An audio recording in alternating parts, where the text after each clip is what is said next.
Magandang gabi mga solid HTV positive listeners. I've been a listener of your podcast at dito po sa mga horror stories ninyo sa YouTube channel since I started my new job dito po sa Pasig. Nito lamang January 2025. I've been listening to all horror podcasts but yours is one of my favorites dahil fast-paced at may konting comedy. Just call me Jonalyn. Malinaw pa din sa memorya ko ito kasi last year lamang nangyari ang first encounter na ito. Ang dati ko pong pinagtatrabahuhan kasi ay nasa gawing Makati pero hindi ko na po babanggitin ang ngalan ng industry para hindi po maging obvious. Actually, marami na rin po talaga mga ghost stories dito po sa companying ito. Since my work schedule po ay required na pumasok ng weekends at kahit holidays, ako po ang tila palaging inaalay pero happy naman po ako dahil kahit papaano ay nasasagap ko ang double pays. So ang first 2 weekends ko po ay may kasama po ako na manager at yung co-supervisor ko. Then the third week, I'm all alone. My work area po ay nasa front ng office. So itong first encounter ko ay naganap bandang 9:30 ng umaga. Nakakapagtaka talaga ito Sir Red dahil ang aga-aga and it was Sunday. At first ay masaya ako nung araw na iyon na talagang punong-puno ng energy. Nasira ang printer sa labas kung kaya't pumasok ako sa office para kunin yung na-print ko sa loob nito. Dahil heavy glass door at the biometrics po ito bago makapasok, talagang makikita o mapapansin mo kung sino man ang papasok sa opisina. As I entered po with matching pasinging-singing pa papunta sa area namin. Medyo malayo-layo pa ako nang nakarinig po ako na parang may nagtitipa sa keyboard. Natuwa talaga ako noon Sir Red at napasabi pa nga akong, "Wow, himala, may kasama ako today sa office." Dahil usually po, Monday to Friday lamang ang pasok ng karamihan. Ako lang talaga yung may special sked. So as I walk through, ang nasa isip ko nga na pumasok nun ay si Kuya Paul, ang aming messenger na responsible for depositing collections. Pero na-realize ko na wala po siyang pasok kapag weekends. Kung kaya't marahan, sumilip ako sa area namin hanggang sa na-realize kong wala pong tao doon. Nag-freak out po talaga ako at tumakbo ng pagkabilis-bilis habang sumisigaw at hanggang sa napaiyak. Maiksi lang yung hallway na yon pero parang ang tagal-tagal ko na makaabot sa glass door. Bago ako makalabas, need pang i-click yung button nun para mag-open pero naglalaro na sa isipan ko na what if bago ko pa mabuksan ito ay mahimatay na ako at walang makakakita sa akin hanggang sa dumilim. Wala pong access doon ng mga security guards dahil employees lamang po ang naka-enroll doon sa biometrics. So nung naka-exit ako, buti at nandoon sa bungad ng reception si Kuyang Guard at nagpatulong na lang ako na kunin palabas yung gamit ko at yung printer. Ito naman pong second encounter, nangyari isang long weekend. Kumbaga parang yung mga usual na nagkataong holiday sa Friday at Monday kaya ipit ang weekend kaya nagkakaroon ng long weekend. So matagal-tagal din ang solo duty ko. Hapon nang maganap ito at bandang 2:00. Wala pang tao sa main hall at sa pool area. Wala din akong kasama sa reception kasi nasa office nila yung kasama ko na dapat ay naroroon din. So habang ganadong-ganado pa ako sa pagtatrabaho kasi wala din masyadong walk-ins ay nakarinig po ako ng hangin sa left ear ko. Kumbaga hinahayaan ko na lang na yung right ear ko ang pinapasakan ko ng earbuds para yun na lang ang nakaka-sound trip and at the same time madidinig ko rin kung sakaling merong paparating na tao.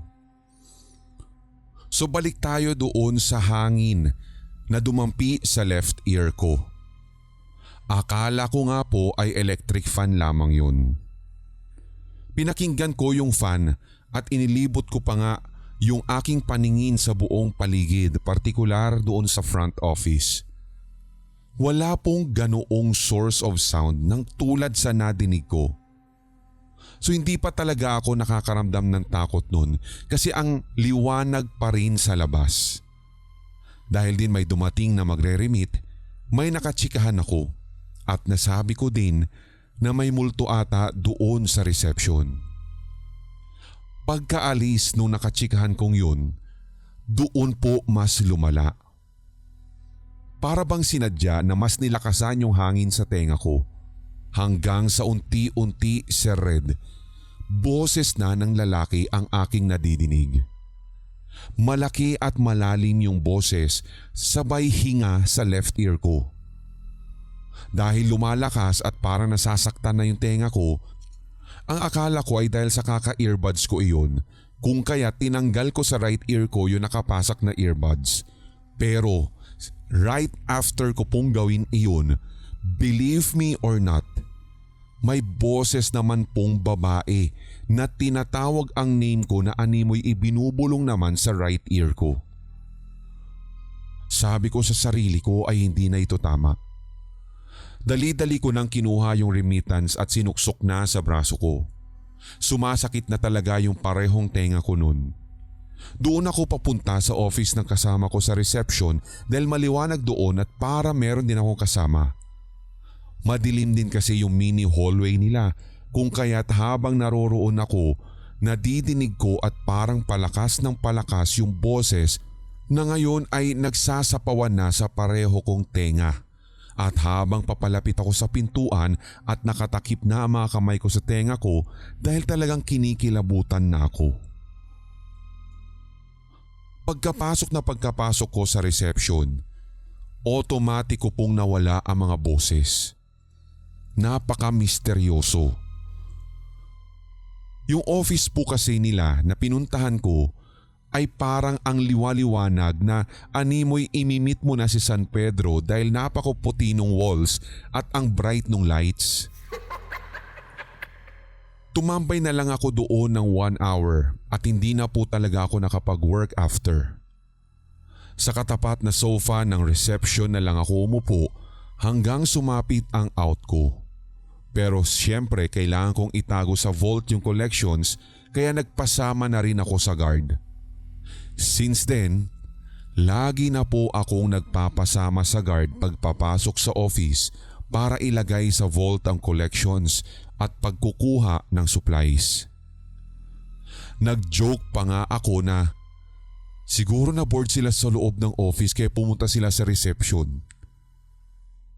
Minsan ko na lang yun na-experience pero nang makinalaunan ay kinakausap ko na sila na kung pwede ay huwag nila akong iistorbohin kapag nag-work. Siyempre, pinagana ko rin ang power of prayer. Ito po yung unang pagkakataon na masasabi kong malala ang naging pagbubulong at pagpaparamdam nila. Usually kasi ay puro sleep paralysis ang nararanasan ko. Ito naman pong susunod na karanasan ay naganap noong 2019, buwan ng Marso. Kami po ng mama ko ay nagkayayaan na magbakasyon sa Baguio for 2 days and 1 night lamang. Ang original plan kasi ay marami dapat kami. Sina mama, ang partner niya, si kuya, ang GF niya at ako. Pero nung papaalis na kami ay last minute na isinama ni mama ang pamangkin ko na lalaki na 3 years old lamang nung time na yon. So nang makarating kami sa aming transient, bungad lang po ito ng Baguio.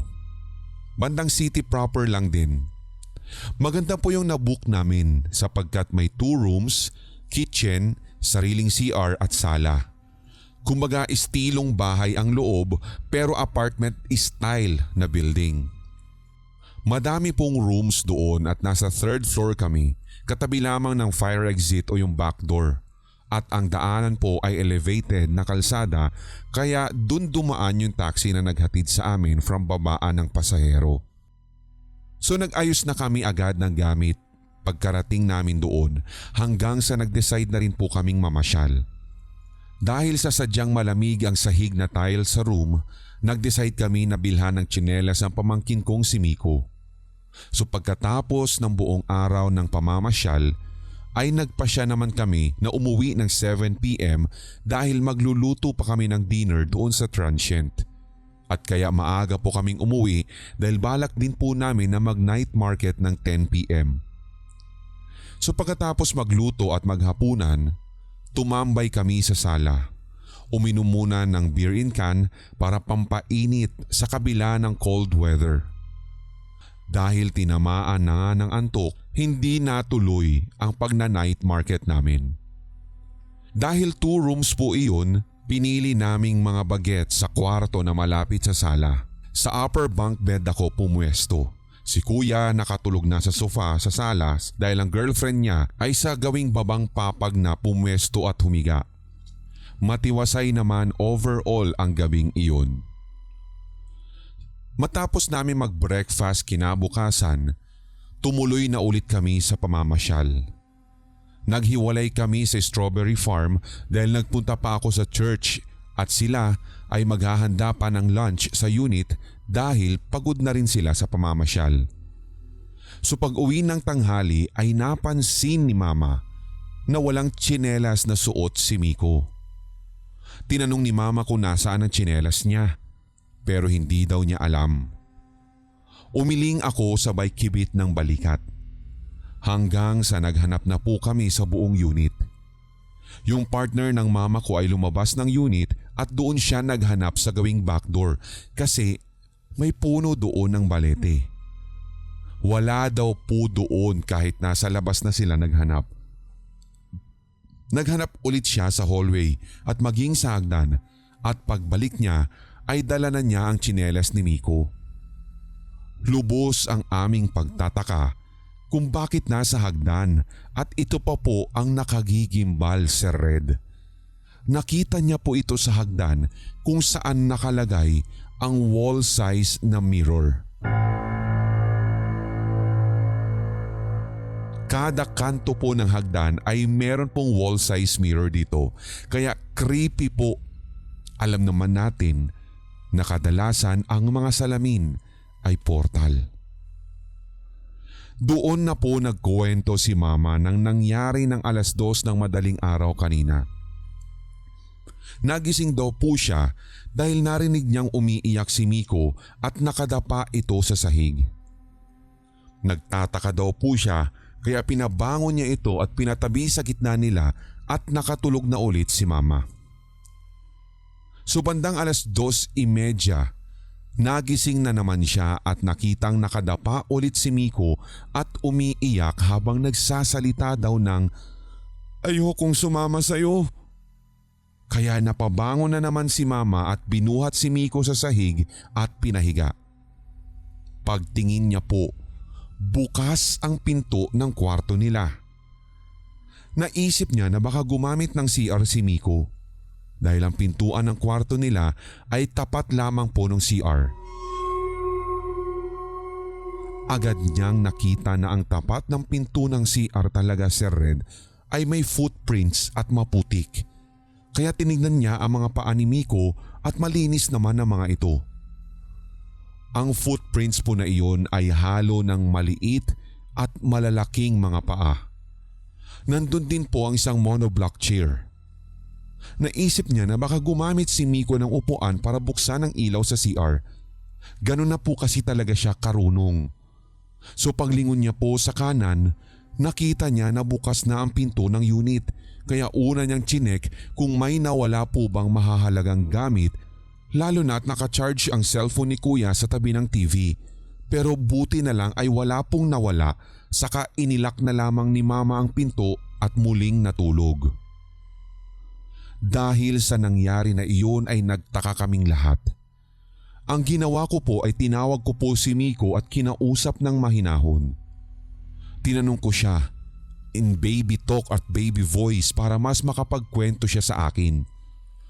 Ang una kong tanong sa kanya ay kung saan siya pumunta kaninang madaling araw. Dito po kami nabahala. Ayaw pong magsalita ng pamangkin ko.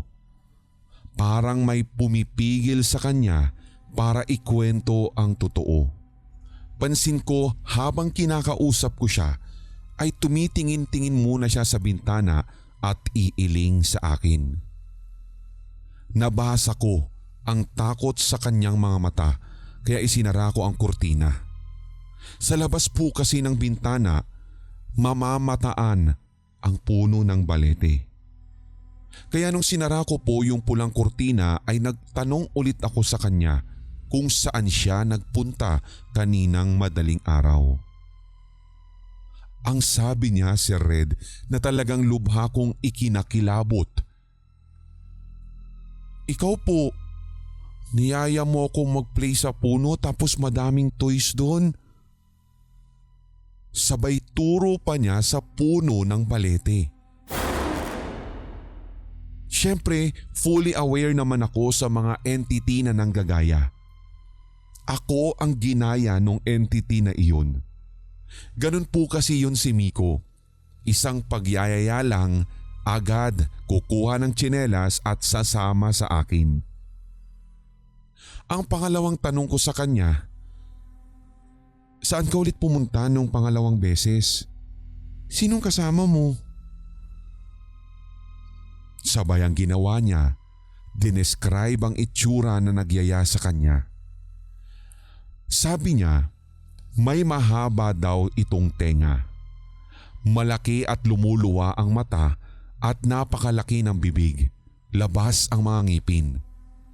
Dinala daw po siya sa dagat at nandoon daw po ang ate niya at naglalaro habang lumalangoy-langoy.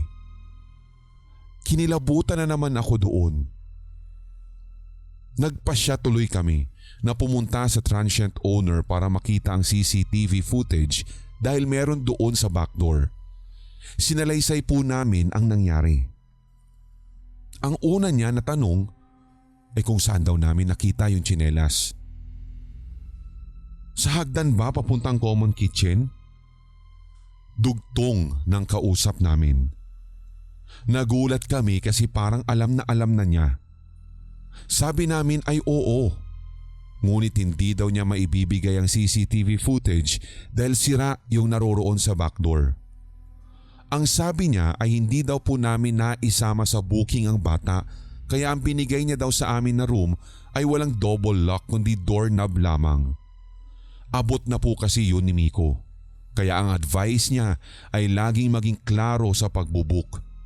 Yun nga ay dahil last minute decision ang pagsama sa kanya at dahil wala kaming napala ay maaga kaming nag-check out.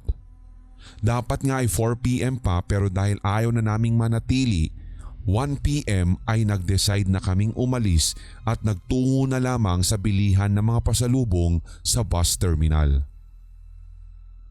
Pag uwi namin ng Maynila ay kwento namin agad yun sa mama ni Miko. Grabe ang kaba namin kasi paano na lang kung nawala si Miko. Wala kaming ipapalit kay Miko at tiyak mababaliw talaga kami sa kakahanap. Naikwento din po ng ate ko na nanaginip din ng ate ni Miko na si Erica at parehong-pareho ang senaryo. Nasa dagat daw po sila naglalaro at lumalangoy. Kaya mula po noon ay hindi na namin muna sinasama si Miko sa mga gala dahil baka tuluyan siyang mawala. At bago po mangyari ang kababalaghan na iyon, alam namin na talagang nag-i-sleepwalk si Miko kaya yun din ang nakadagdag ng hilakbot sa amin. Kaya po yun ang napili naming transient ay dahil una nasa city proper at affordable. So totoo nga po na kahit alam ko na may kababalaghan doon ay pinili ko pa din na doon mag-book nung nagpunta kami noon ng aking fiancé. At mas takot pa po siya sa akin nung nakita niya yung wall size na mirror kada corner ng hagdan. Ito lamang po muna ang mga travel creepy encounters namin. Maraming salamat po Sir Red sa pagbabahagi nito sa inyong mga tigapakinig. More power sa inyong podcast at dito sa inyong YouTube channel.